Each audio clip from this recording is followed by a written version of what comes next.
welcome back to the SBP podcast, Mobile Filmmaking. I'm your host, Susie Botello, and you're listening to episode 180.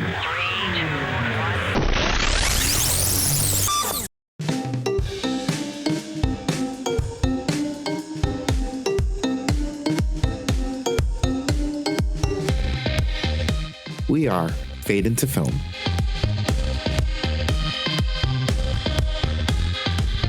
Hey guys, we are back and I'm really excited because all three of us are here, the three amigos for the Fade into Film show. Hey! Woo! So we got Ryan McDonald. Hey, everybody. We got Joey Min. Hello. We're here, Joey. Yeah. And we have Levi Austin Morris. Hey. We were just having a little talk about the show that we're going to put on for you at the film festival, where we're going to record a live, well, it's going to be live for everybody that's attending, live recording of the Fade into Film show. Are you guys excited for that? Yes. Now, I know that Ryan and Levi have met before at our film festival, but Joey hasn't met any of us. Yes. He doesn't know what he's getting into. I don't. You thought about it, and I was like, why am I? Why am I doing Subjecting yourself to this. Yeah. It's going to be a lot of fun. And you know what? Let's just get right into it. Speaking of that, Joey, Yes. we'll start with you today. Start with me. To share. Yes, we're going to start with you. The fire starter. Joey, Yes. you're going to perform. No, you're not. You're going to present. You're going to present your no budget Zorro film, the full version. Yes. At the film festival during a presentation and workshop where you're going to teach people how to do action filmmaking. Why don't you share a little bit about that, and then at some point also share with listeners how they can subscribe to your tutorials online as well. Yeah. So the thing is, even in film school, I've noticed that action filmmaking isn't really a genre that is taught in film school. I mean, I think, while the basis of filmmaking is there, everybody knows, your shot, reaction shot, and, reverse shot or whatever. But action filmmaking has its nuances. And, now with Marvel doing a lot of, superhero films and whatnot, and action cinema in Hollywood has progressed a lot since, say, Jason Bourne, right? All the shaky cam that people couldn't see anything.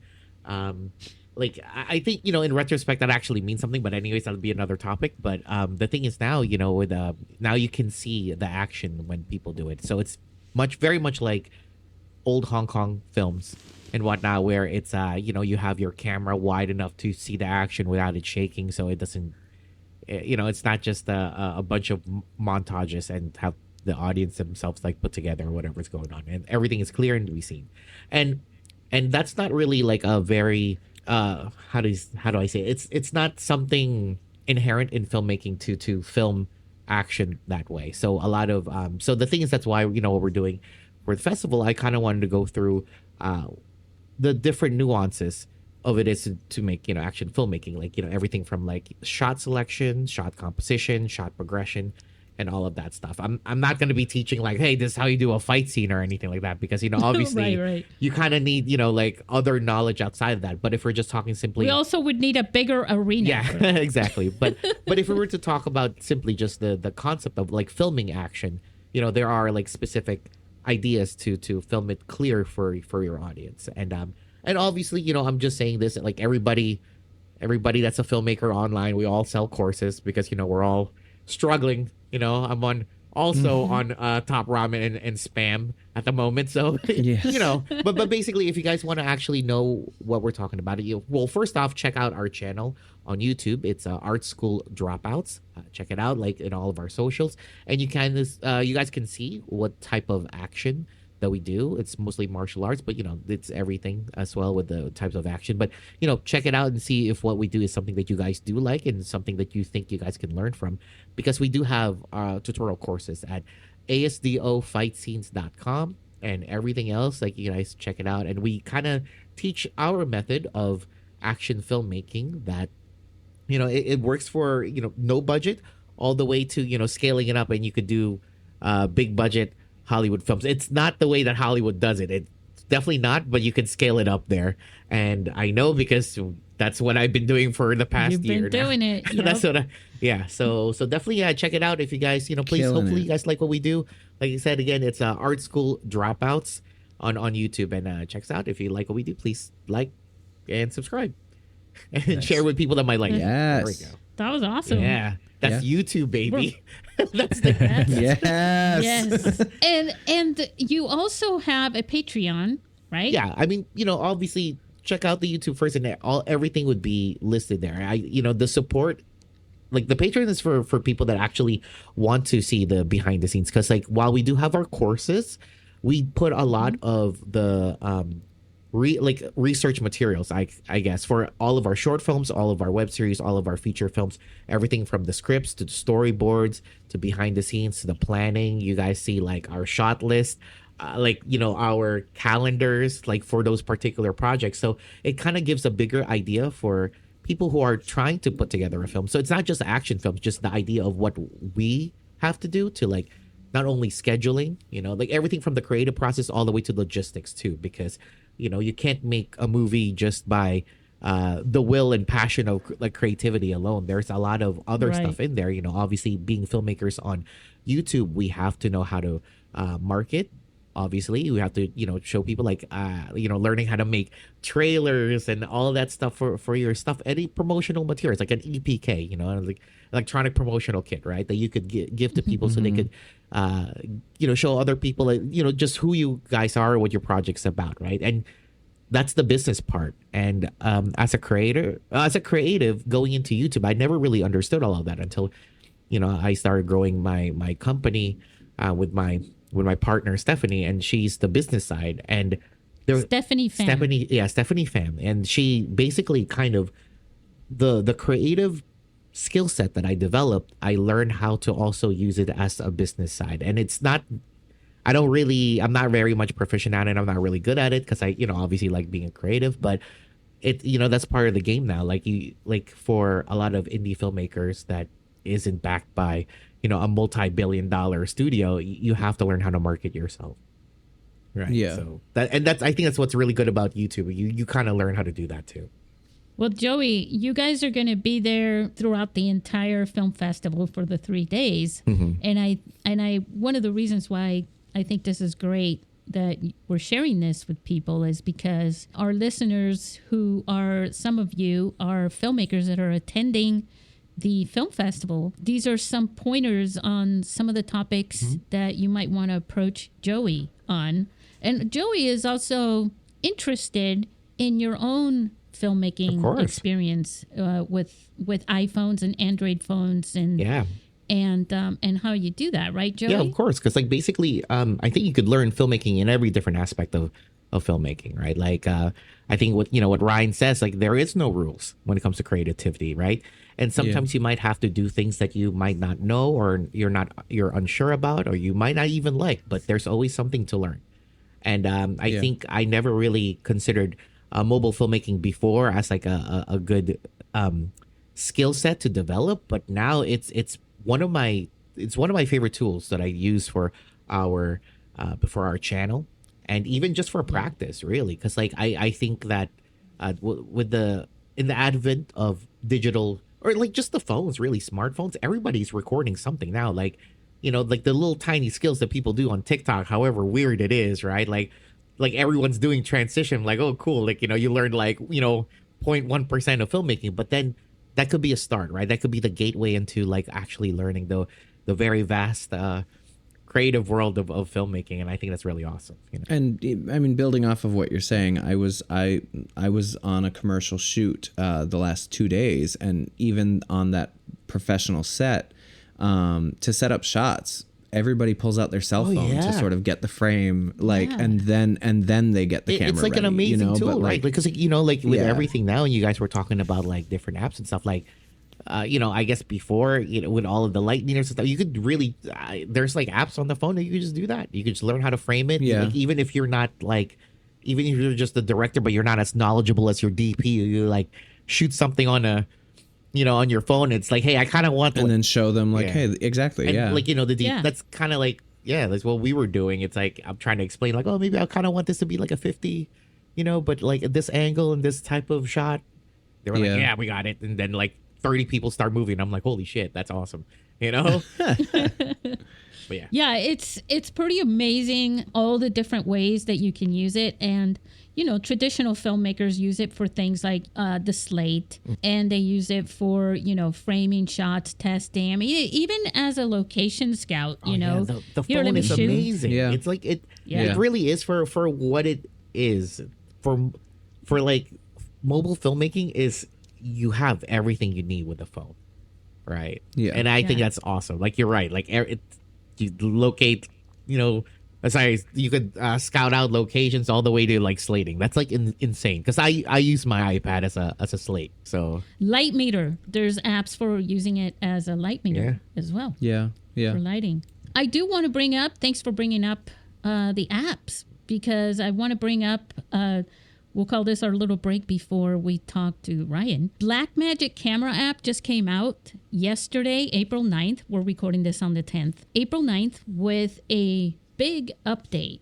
And two of the most really cool features on the new update is that your ability to do rack focus and audio monitoring with headphones. Now, the app already has, audio meters, so you can visually check that way, but it's a pretty big update. And in case you haven't heard about it, or in case you're like me, who puts the camera, the app, for the iPhone, I put it in like another screen, so I'm not constantly looking at you got a new update for this app and for that app. Yeah. And so just in case, you guys go ahead and update to it.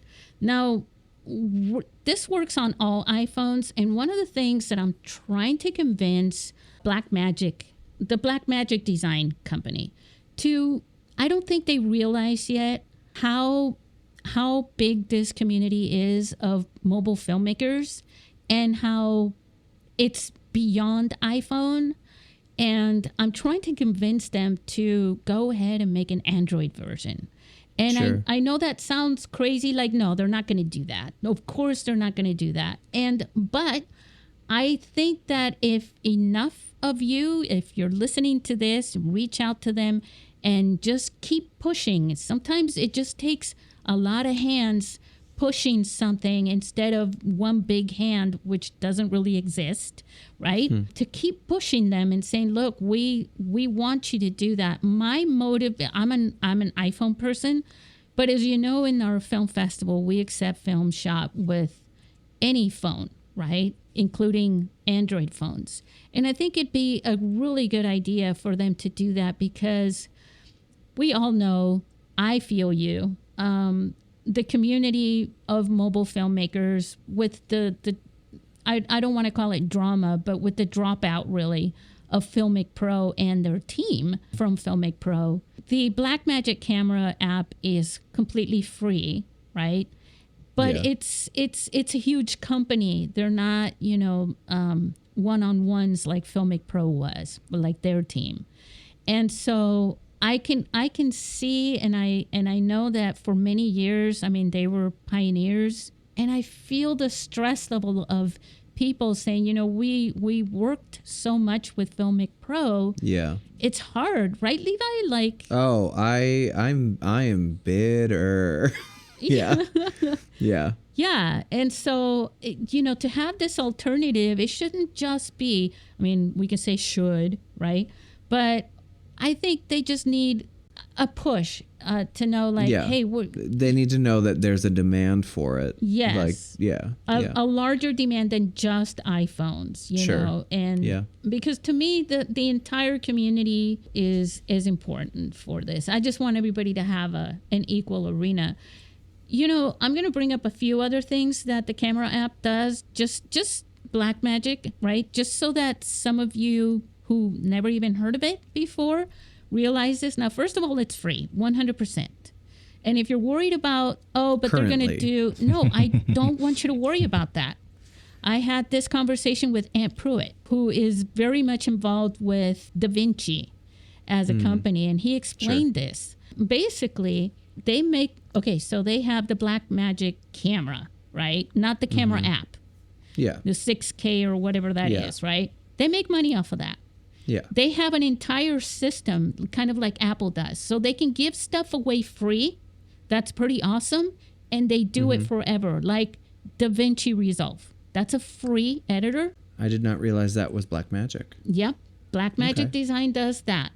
Okay. And so by knowing this, traditionally, they don't tend to say, here's something free. Because what happens is, by doing this with the camera app, they're giving it to you free, but now you're entering into their own world. One of the things that they have, one of the features, is that you can upload your video clips to the cloud, to their cloud, to the Blackmagic cloud, for an editor, and you can literally chat with that editor from within the app.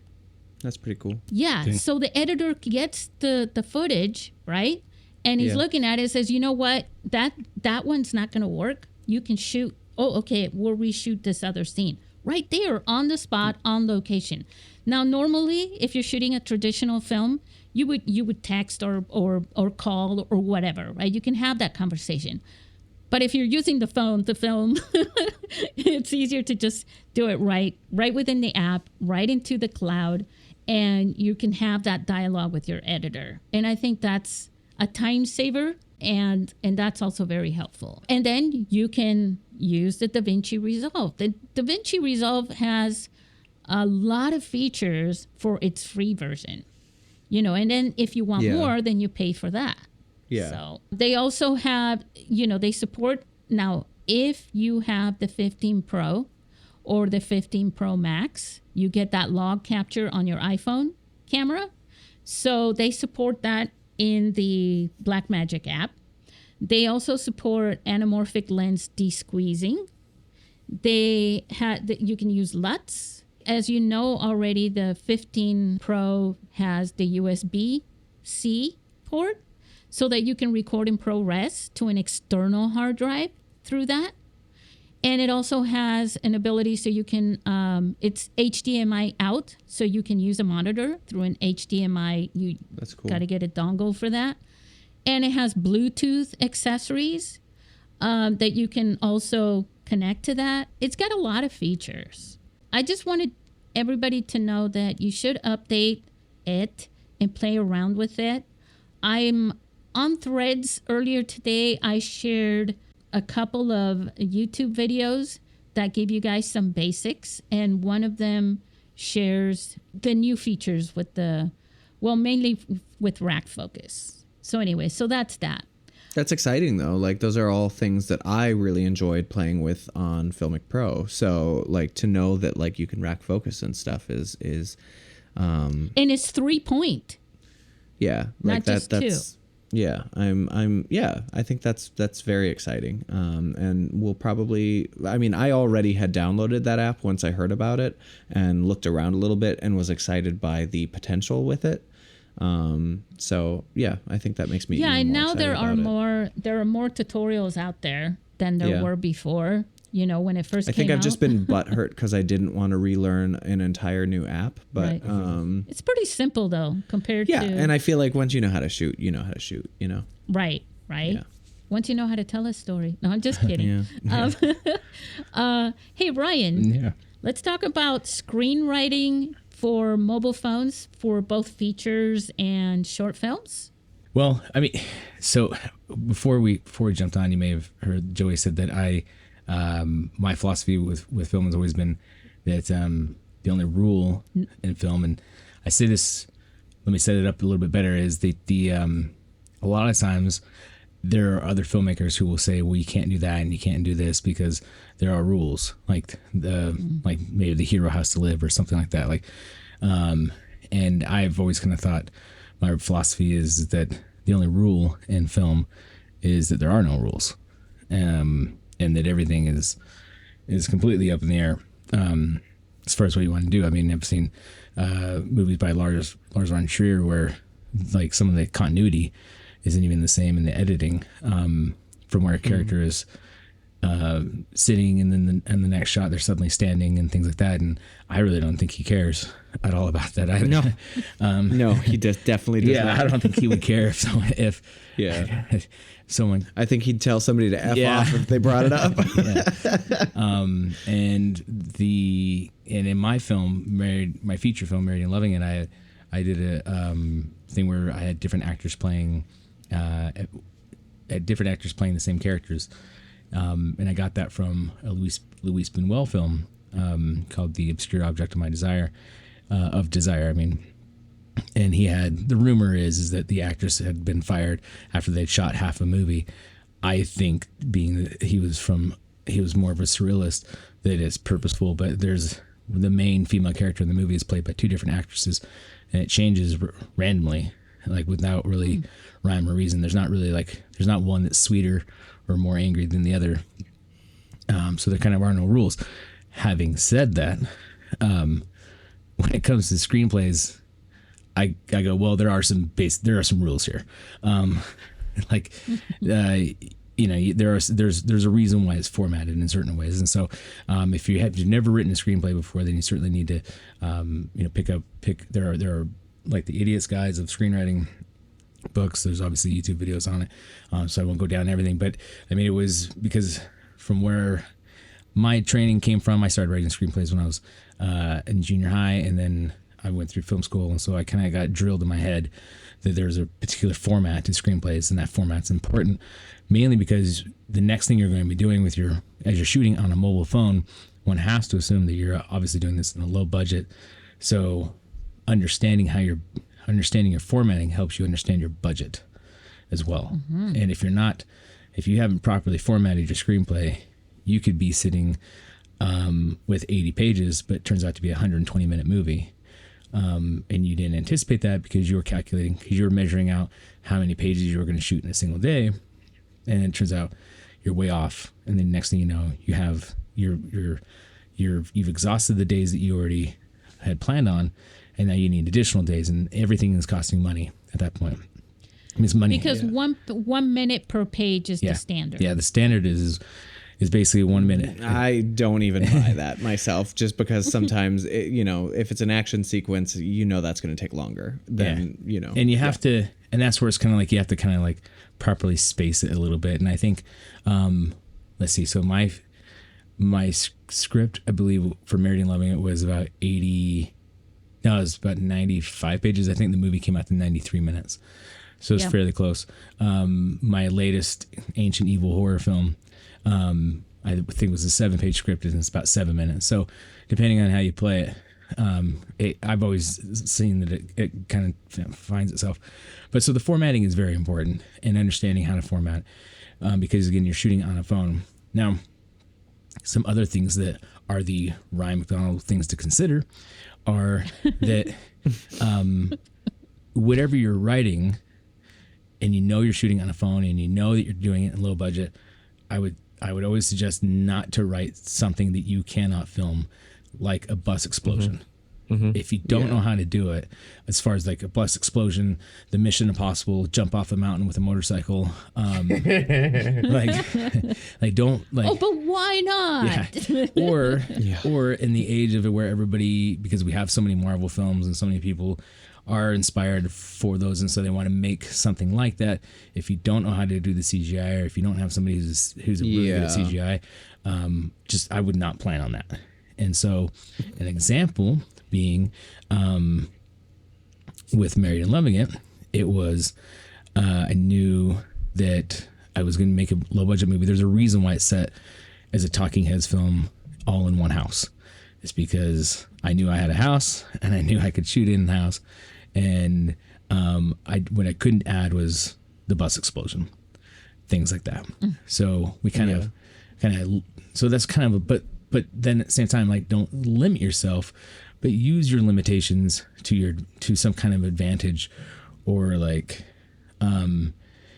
if you've ever tried a practice of writing something, but it has to be within a certain page count. So those are some things that we did when I was going through film school. Was we were told you have to write a screenplay in 3 pages, and it can't be 4, it's 3. And then the next one was like, you can write a screenplay, it has to be 6 pages. And again, it can't be 7 and it can't be 5, it has to be 6. And so you kind of, through that practice, and you find a way to kind of skinny things up a little bit. And 2 years ago when I went to the International Mobile Film Festival, and I did a workshop where we discussed our film festival. Sorry. I did a workshop and I challenged everybody to do the practice of writing a short story, but in 55 words, and not 56 and not 54, but 55. And the idea is, can you tell a story in that type of limitation? And I think that it's a good practice for any writer, but especially if you're a beginning writer, start there and find out that kind of story, because this is also Ryan's philosophy of things. So take it as you please. I can't stand a 40-minute short film. Like I can't like 20, cool. 40 minutes is considered a feature. Yeah. Yeah, it's kind of a novella film at that point. I'm like 40 minutes.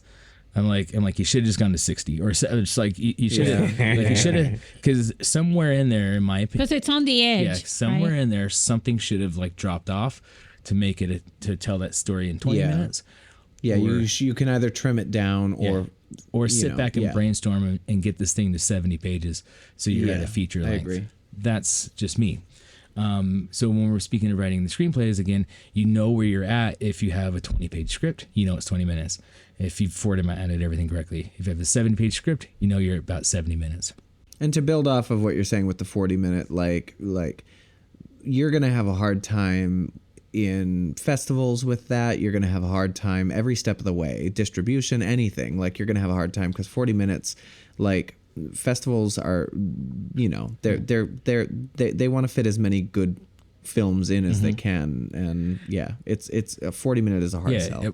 And when it comes to distribution, 89 to 90 minutes is the standard that'll get you. Yeah, and so I mean, years ago, I there was times where I've made short films that I knew were 3 minutes long, and that the intention there was like, because if my philosophy is if a festival has maybe a 60-minute window that they're going to run shorts, because not every festival is 3 days. Ours, Susie's is the 3-day festival. Some, however, are not. And so if they only have an hour and you have a 40-minute short film, it better be a hell of a short film. So we're talking like Tenet, hell of a short film. Which is not a short movie, but by any standard, but it's just really complex. It also wasn't a very good yes, movie. it's a great film. I love that movie. I don't even care that I said it wasn't, but anyway. Well, we are at odds on that. I don't even care that you can't even hear the dialogue half the time. I don't that doesn't bother me. But I'm a sucker for time travel, so that's another thing. Sure. But if so a 3-minute movie though, like a 3-minute short, and they have an hour block, like you could probably get in with a 3-minute, like you could jump right in. So those are the things my suggestion of things to consider when sitting down to write your screenplay and telling your story. And then I think I'm almost certain that every one of us sitting here has had some kind of negative comment said about their art on YouTube. I know I've been called adult. I didn't even know what that meant. I had to look it up because that person was smarter than I am. An adult? Because you're an adult. Exactly. How dare you? Yeah. And so I've had people like even say, just kill yourself. Funny. Like, and one of the things that when we went, and when we went through art school, is I had an art class. The professor was like, "Hey, we're going to do art, and then we're going to showcase it, and we're going to go painting to painting. We're going to sit there and judge like what's working, what's not working, and then you'll do it again." And I was like, "And if you can't handle the criticism, like this is not the game to be in anymore." Mm-hmm. All instructors, especially in art classes and filmmaking and media and all that stuff, do tell you that. Like you have to accept that. And your art's not going to be for everyone. Yeah, and it should. Oh yeah, it's subjective. And there were reviews about my feature film where people did not like it or enjoy it. And their comments at times, there was one person, their comment was it's got more F words than a Quentin Tarantino movie. And I took that soundbite and put it on the poster because I thought that even though they technically didn't even like the movie, but what they said was really cool. So I was like, okay, cool. So the next thing is, but on the same token, the one thing that I do want to say, just to kind of pitch in really quick, that you don't have to like every film that's good. Yeah. No, yeah. You know what I'm saying? Yeah. I can say that as, for the film festival, like we can select some really good films that we personally are not very, don't like, as long as we keep our personal likes and stuff like that out of the way. You can also admit this was made very well. Mm-hmm. Yeah. Yeah. I mean, that's why you should be able to learn like from any movie that you might not like. Exactly. Right? Yeah. Yep. Well, again, Ryan's philosophy of things. I've always felt as well, like if you like a director, I'll watch everything that they've done. And so there might be like, oh, well, that was the one that nobody liked. And I'm like, yeah, but I'm a fan of Tony Scott, so I'm kind of a fan of that movie too, in that sense. And so, but the next thing I was going to move on to as far as screenplays is what I was going to say is that as far as criticism goes, is like now you have your screenplay, you've got to show it to people, and they can be your friends and such, but just be prepared. But you need to sit down with a writing group or somebody, and you kind of need to hear what's wrong with your child, in a sense, and. But do not. And not be afraid to kill your darlings if it's not working. Yeah. And do not take everyone's individual comments, and make changes unless it's like, it really is like an aha idea. And whatever they said gave you like, oh my God, that's right. But because some people might say, well, that character shouldn't die. And somebody else will say, well, they should certainly die. But if the majority of the people that you're sitting with have said that character should die, then you need to consider that character should die, because you should consider it, because it seems as though that's the consensus with everyone that you've shown it to, is it has a weak opening or something like that. Mm-hmm. So you kind of want to keep those pieces in mind, because not everything that is written is gold, but at the same time it's also not trash either. And I'm working with my daughters right now who are making their own short films. And, sometimes they'll be like, well, I have to rewrite it. They'll look at it and they'll be like, I have to rewrite it. And I'm like, that's the process, though. Process of rewriting. Mm-hmm. Yep. And recently I've been working on a Wolfman versus Frankenjunk movie, feature film, screenplay. And I've been stuck for a while. I've been so stuck on writer's block because I'm 80 pages in, but I know I haven't covered what I wanted to cover. So I know that it's way too inflated with something, and it's got to go, and I don't know what it is. So I printed it out, and I asked my filmmaker wife, who's also a screenplay writer as well. I was like, you read it, you let me know what.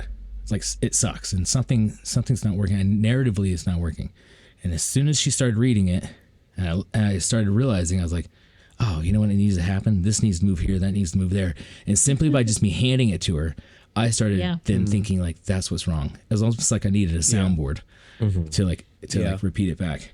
And so now I'm like back in the game with it again. So this is like an evolving thing. You're going to write it and you're going to hate whatever you wrote. There's moments like, maybe you're having like a glass of wine or whatever, you're typing away, you close the laptop and you're like, oh my God, yes, I did it. And then later, the next morning you go, ooh, I did not do it. Yeah. And Yeah. And so, you get to that. One more thing, Ryan. Okay. Another feature of being able to, you remember Stephen Palmer Peterson, the screenwriter that was in our Zoom, conference thing that we did that year. Mm-hmm. So he writes all sorts of screenplays and for different films and things like that. Well, definitely not things like that, but films. Sorry, guys. But one of the things that he said, and I'll never forget it, is when you write a mobile film, a screenplay for a mobile film to shoot with a phone, it's gonna get made. One of the aspects of that is that you can also, like, yes, an exploding airplane or things like that are a little out of the league for that. for the budget, but also knowing specifically with mobile that you can get away with guerrilla filmmaking for some locations and things like that, right? Yeah. And so consider that as well. Yeah. Yeah, and we've talked about that before on this podcast. That it's easier to kind of be downtown without a permit shooting because it's so like low key, and so many people have their phones out for other things. And so kind of nobody would really quite know that that's what you're doing. It's inconspicuous. Yeah, so long as, and there's other challenges, dialogue and things like that, how you're going to record that, but swipe that to the side. But you can basically you can shoot, parking lots, things like that. And otherwise people wouldn't really notice it. Now when you're hefting out a big camera, things like that, that's when you start getting that, like, are you guys shooting a movie kind of thing. That has happened to me as well. One tip about dialogue. You can give iPhones or even the earpods to people that have the microphones, and they can record their own dialogue, basically, while they're moving around. Yeah. Nobody notices because there's no external microphone, boom mic, or anything like that. Yeah. All right, that's it. I'm done interrupting. Sorry about that. It's okay. I'll wrap up my discussion on writing for mobile film. I think for me, the main point was just really, you already know that what you're shooting is going to be low budget. So just keep it within the realm of what your budget and your ability is. If you have the budget to blow up a bus, blow it up and shoot it on a phone. I don't care, but don't, in a sense, assume that you're going to be able to have a character fly if you haven't really worked that out quite yet. Now, in the Hollywood world, they greenlight Superman without really understanding how they're going to make that technology work, but they have the money to pay people to find that out. And here we are in the indie world shooting, $300 movies, short films, things like that, it may be out of your savings.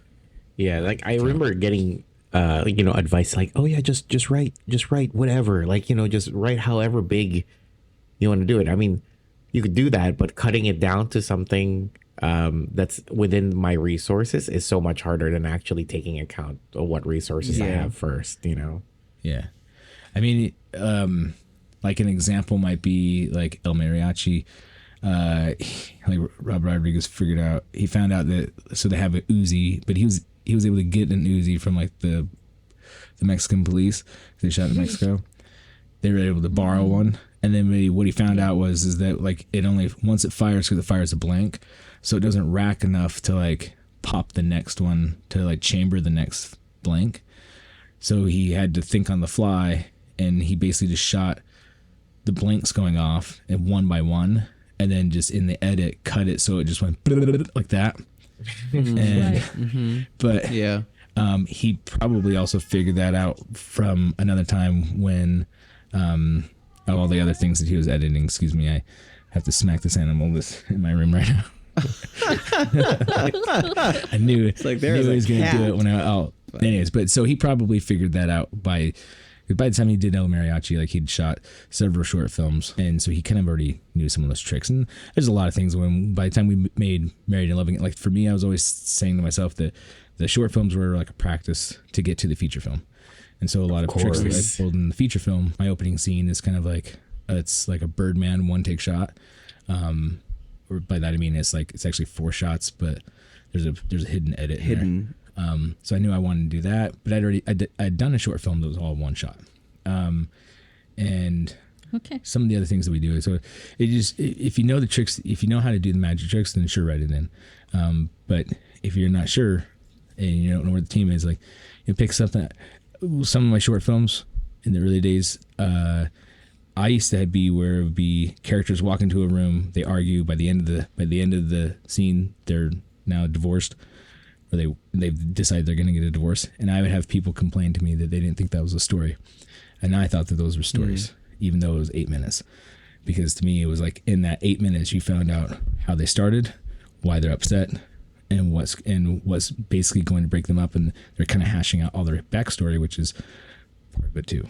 Okay. Yeah, and I just want to say that it's one of the things that we pointed out in the last episode about the perception of the story, how sometimes it doesn't really match between the filmmaker and the audience. Levi, Yes. I would love for you to share the storytelling in feature films like your most fantastic Paralysis film versus the short films like your most fantastic, my favorite, The Tea. That's funny. Even though you can pick and choose how many you want. Yeah. But I love to get your perspective on the storytelling differences between the two. I mean, I think it's a lot. I feel like Ryan touched on a lot of things that applies to this moment or this topic as well. But I think the main thing with a short film is you need a pretty simple idea. Like it tends to be not very complicated, not that many characters, and it's like you really want to just. I mean, I guess I struggle with this just because for me as a filmmaker, I always am just like, I'm going to write the script and it's going to be the length that it needs to be. So whatever story is inside of you that you need to tell, you just need to get that story out, and however long it's going to be, it's going to be. But with that, like going off of what Ryan was saying, like if it's 40 minutes, or 40 pages or something, I think that it's important to really like figure out what is the meat of the story that you're trying to tell, and can you do it in a shorter way if it's 40 pages, whereas if it's like the first draft of Paralysis for me was 58 pages, and I knew that it wasn't done. And so similar to Ryan, I have a peer editing group where we come together, we read the scripts out loud, people give notes, and it's sort of like I choose the notes that I think support the story that I'm trying to tell, and I discard the notes that I think don't support the story that I'm trying to tell.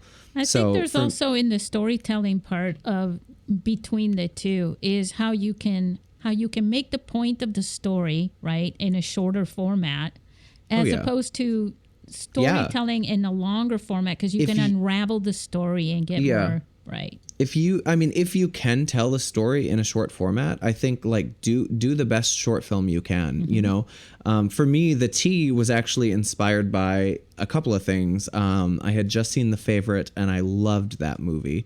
So I wanted something that felt sort of that energy. But also I grew up, I was a theater major, and my history is in drama and plays, and it was there was a play that I loved that was Tartuffe by Moliere. It's like a restoration comedy from like hundreds of years ago, and there were characters that I loved, and so I took some of those characters and then I created my own world around those characters, my own sort of like relationships and whatnot, and so it's like for me that was kind of an exercise more than anything. I knew it was going to be a short film, but I also was like, ooh, like these two things inspired me. What can I create from this, and so whereas Paralysis was very much I was going and this is for myself, like the storytelling tends to come from my own experiences and my own need to process whatever I'm dealing with. So Paralysis was very much me processing my feelings, my deep isolation feelings during the COVID lockdown, as well as I had just started therapy and I was dealing with sort of feelings from trauma from childhood that I was like, oh, I need to process this. And so, I think I don't know if I'm answering this well. But I just think that, the story knows the length that it's supposed to be. And I feel like that's an awful answer, but it really does. I just think it's about developing. The development and the structure. Oh, well, I mean, with that, for sure. Yeah. Like for myself, my way of doing a script is I sit down and I write an outline before I go into writing my scripts. And I think that really informs me the length that the project is going to be. But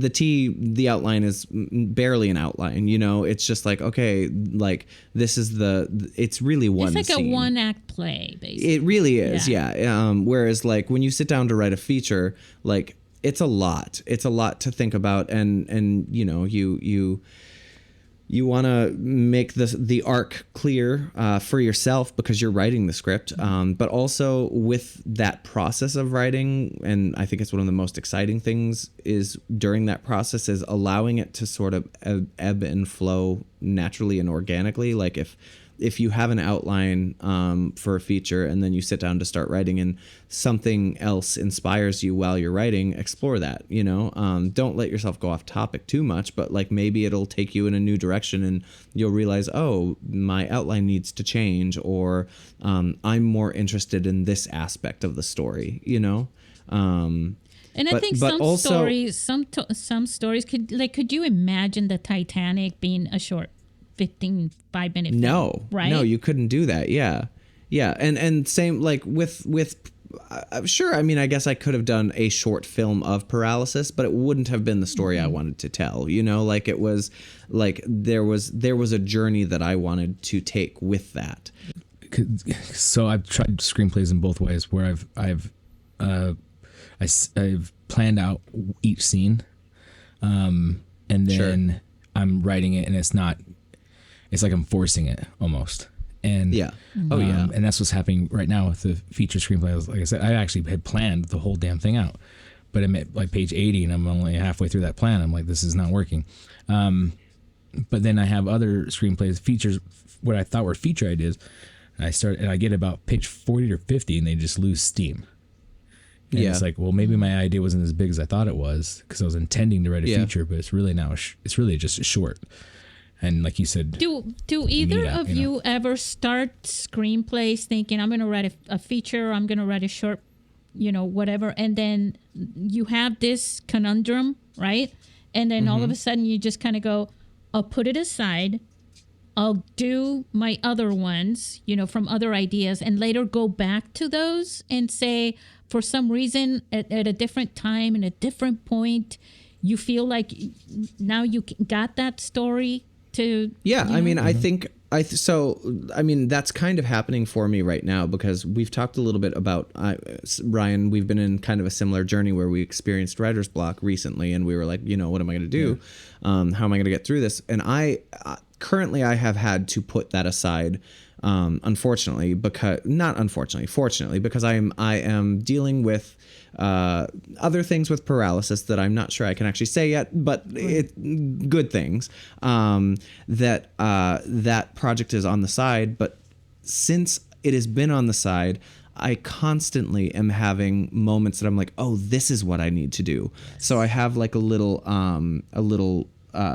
notes page on my phone that I quick go in and jot down the ways to fix, or not even fix, but to get past the block that I've been experiencing.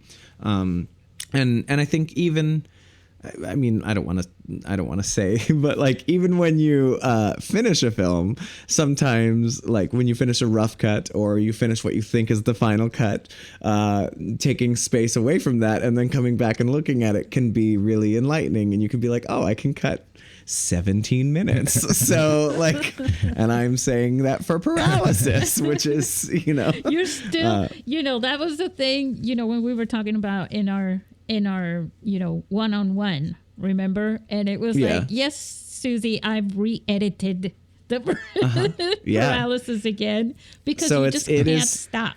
And I think that's also the thing about being an artist is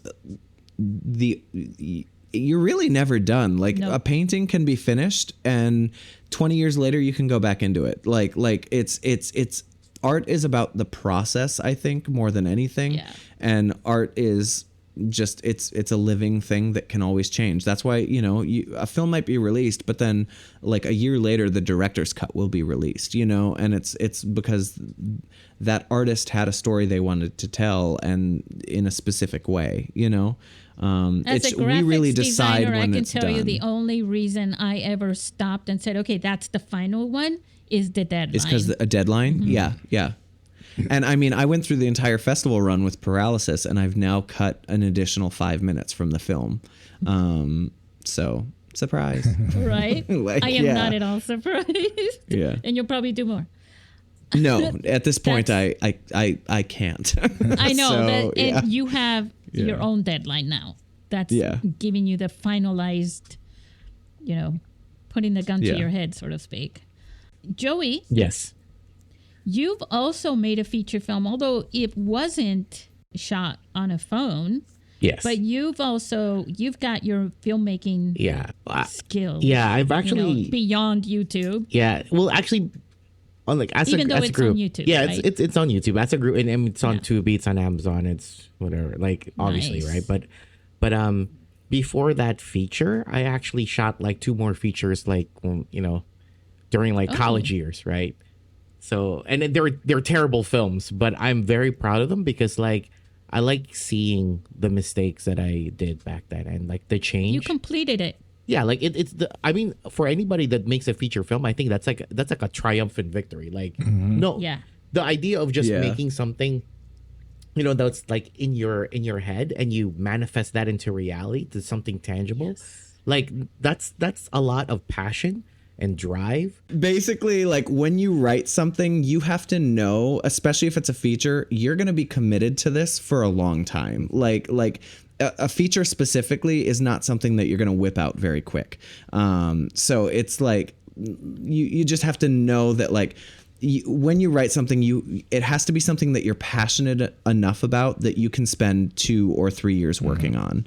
And so I think that really can inform the story that you're telling, because you as the filmmaker have to be the champion of that project from beginning to end. Exactly. I've been attracted to creating, and I thought it was art, because I'm also an artist, since I was Yeah. very little, and that gave me the satisfaction of creating things, right? Yeah. But I'm very much into creating things. And like what you were just saying, Joey, it's the fact that you created something and manifested something from an idea into something real. I mean, just to go to the film festival itself, I guess I could give that example, to going from something that I saw that was going to happen in the future that somebody else was going to do back on 9/11 in 2001. And then going ahead in 2009 and say, well, screw it. If nobody else is going to do it, then I'm going to do it because this is something that's going to happen. I got to make this happen. And Yeah. now here we are. We're about to have the 13th edition, 13 right? years later. More than 13 because I launched it in 2009 in the same month, by the way. It's just ironic. But it took 3 years for me to get a venue and to get people to submit films because the iPhone 4 hadn't come out yet. But anyways, that's a long story. No need to go there. But now here we are in the 13th edition, right? And I have to sometimes, right, because I'm very much in the motion of it constantly, to stop and say, wait a minute. Remember, from my own personal memory of how far this has come, not just the film festival, but this whole notion of making movies on your phone Yeah. and to feature films, not just short little films. Yeah. Because it started as a 3-minute film festival, basically 1 to 3 minutes. And now we've gone to, absolutely. it's evolved that now we have to have like a rookie category, a rookie contest, because the level of professionalism in mobile filmmaking, even for short films, that bar has been raised. It's amazing. It's incredible. And to me, that's where I get the satisfaction. That's why I went into graphics design. That's why I enjoyed video production. That's why I enjoy writing. It's a fact of manifesting that. And I'm glad you brought that up, Joey, because that just allowed me to sort of verbalize that. And even building off of what Joey was saying in regards to like I also have another feature film that I did that I jokingly say I don't talk about because it's something that I like. It was a journey. It was an experience. I learned a lot from it. I know the people who worked on it with me actually really enjoy it. I have my own feelings about it. I recognize the things that I needed to grow from that. And when I go back and look at it, it's like, okay, like it it was anyway. I'm repeating myself now, but basically what I'm trying to say is don't expect your first thing to be amazing. Oh yeah, like it's the first film like, syndrome. That's what I call it. Yeah, it's always going to be a process.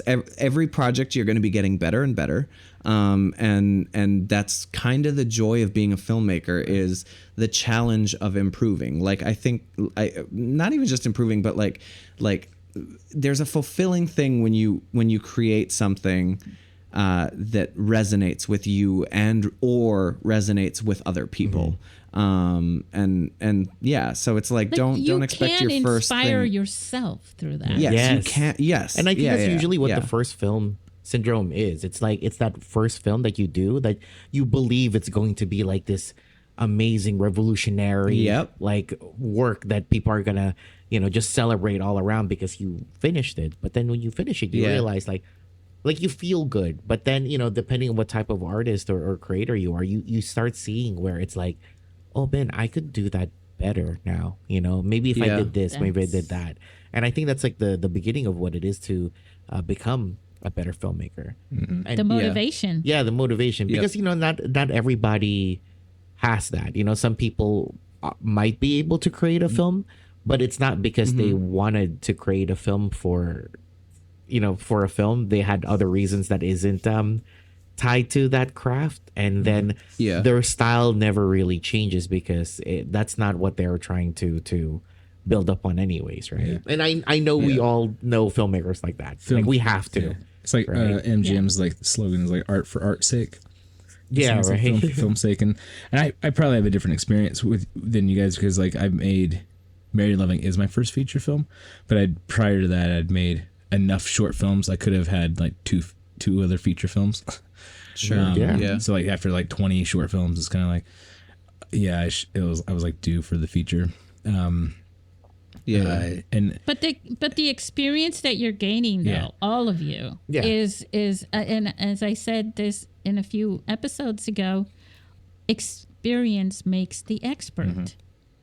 Yeah, I wouldn't, even though I don't talk about that other film, I would not change that experience for anything because I am a much better artist because of it. Oh, definitely. Same here. I rarely, I guess I would watch it like once every 5 years and I'd be like, oh God, that's gross. Then I laugh. I think I'm coming up on the point where I need to watch the first one. Yeah. That's the thing. I think that your timing would be good to do it now too. That's funny. Well, we're wrapping up the show now. Any last? I'm doing it again. I'm sorry, guys. I can't stop doing that. Any last words?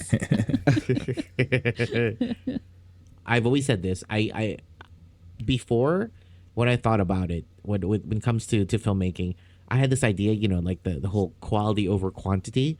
But now as I grow older and I've done a lot, I realize that you can get quality through quantity. Yeah. So I guess now I'm changing quality through quantity. There we go. I agree. Yeah. I agree too. Just create because you'll constantly learn from everything that you do. And like don't get hung up on like one mistake, like, oh, I could have made this like 2-minute film better. Like then do a better next film. Don't you give yourself the chances that you take. It's a choice. Well, there was a friend of mine, another filmmaking friend of mine, said a quote to me, and it wasn't his quote, and I don't know who he pulled it from, but it was like perfection is like the evil to art, something along those lines. And I was like, because I know so many people who are like, no, it's got to be perfect, it can't happen until it's like perfect. And it's like it's never gonna be perfect in your eyes. So all it can do is get as close as it can. And then at some point, like, got it. So what I'm taking from this is I should stop touching paralysis. Yes. Yes. Stop touching It's that. time to let it go. And my final last words for Levi is good luck with that. Let's I film think something new, man. once you get rolling on your new film, Levi, you'll be able to kind of. I'm actually very excited to be done with paralysis. Yes. And Paralysis will live forever in our film festival as the best film in 2023. Oh my gosh. It just the reaction was awesome. It was a cool experience. Yeah. Yes. Well, on that note, on all notes, on every note, get out there and inspire yourselves by making films. Use your phones and say goodbye to our listeners, guys. Bye. We'll see you guys next live in person. Oh, Yeah. That's right. So Thank See you. you at the festival.